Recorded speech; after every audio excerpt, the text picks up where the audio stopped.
ओम चंडिकाय नमः। ओम नमः चंडिकाय नमः। छठाध्याय धूम्रलोचन वध। ध्यान में सविजेश्वर भैरव के अंक में निवास करने वाली परमोत्कृष्ट पद्मावती देवी का चिंतन करता टलती हूँ।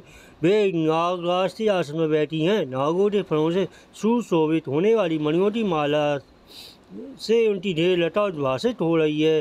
सूर्य के समान उनका तेज है। तीन नेत्र उनकी शोभा बढ़ा रहे हैं।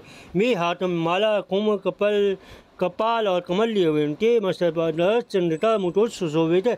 ओम नमः चंडिकाय नमः। ऋषि कहते हैं देवी का यह कथन सुनकर दूतों बड़ा हर्ष हुआ।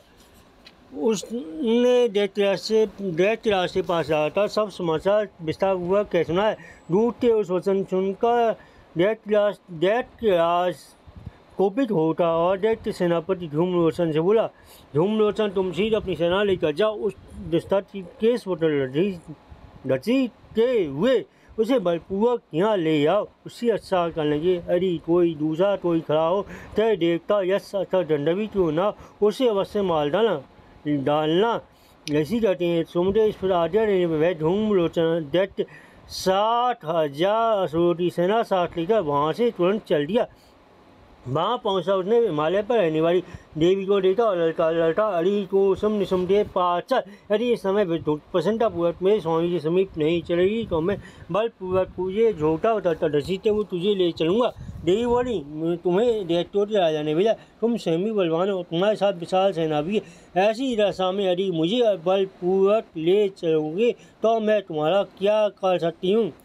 ऋषि कहते हैं देवी के योग कहने पर धूम्रलोचन उनकी ओर दौड़ा तो अंबिका ने शब्द के उच्चारण मात्र से उसे भस्म कर दिया। फिर तो क्रोध में भरी हुई दैत्यों की विशाल सेना और अंबिका ने एक दूसरे में तीखे सहायकों शक्तियों तथा फलसोटी बालसा आरम्भ की। इतने भी देवी का वाहन सिंह भी क्रोध में भरकर भयंकर गर्जना करते दलदंते वालों की लाटा हुआ असुरों की सेना में कूद पड़ा। उसने अतोष दैत्यों को पंजोटी मार से कितनों को अपने जबरों से और कितने ही दिमाग दैत्यों को पटककर हो ठुकी दारों से घायल डालते मार डाला। उस सिंह ने अपने नखों से कितनों के पेट फाड़ डाले और थप्पड़ मारकर कितनों के सिर धड़ से अलग कर दिए। कितने की भुजाएं मसक काट डाले तथा दलदन के बाल हिलाते हुए दूसरे दैत्यों के पेट फाड़ा उनका रक्त चूस लिया। आतंकपूर में बड़ी देवी के वाहन उस महाबली असुर सिंह ने सारा में असुरी सारी सेना का संहार कर डाला। सुम ने जब सुना कि देवी ने धूम्रलोचन असुर को मार डाला है तथा उसके सिंह ने सारी सेना का सफाया कर डाला है, तब उस दैत्यराज को बड़ा क्रोध हुआ। उसका होठ कांपने लगा। उसने चंद और मुंड नामक दो महादैत्यों को आज्ञा दी, हे चंद और हे मुंड, तुम लोग बहुत बड़ी सेना साथ लेकर जाओ। उस देवी के झोटे पटककर अथवा उसे बांधकर सीधे यहाँ ले आओ। यदि इसका लाने में संदेह हो तो युद्ध में सब प्रकार के अस्त्र शस्त्रों तथा समस्त आसुरी सेना का प्रयोग करे उसकी हत्या कर डालना। उस दुष्टा की हत्या होने का सिंह के मारे यानी उस अंबिका तो बांधकर साथ ले सीधी लौट आना। ओम नमः चंडिकाय नमः।